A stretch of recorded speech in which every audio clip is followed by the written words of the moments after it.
На высоком холме, при слиянии рек Великой и Псковы, более 1000 лет высится Кремль, называемый здесь Кром.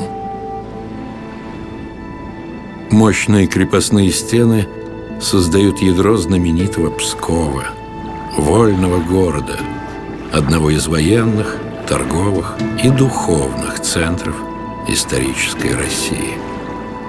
Кром древнерусского города стоял открыто, был видим отовсюду.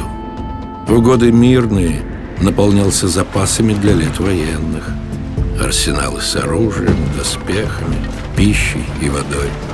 Был укреплен деревянной, позднее каменной оградой и выступал убежищем при нападении недругов. Много их было.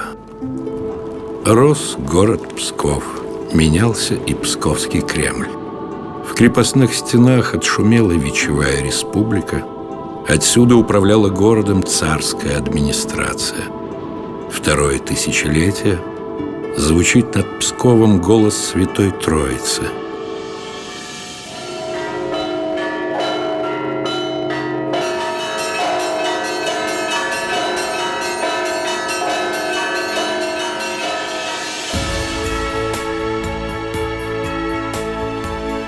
Сила молитвы многих поколений псковичей по сей день наполняет духовное пространство Псковского Кремля.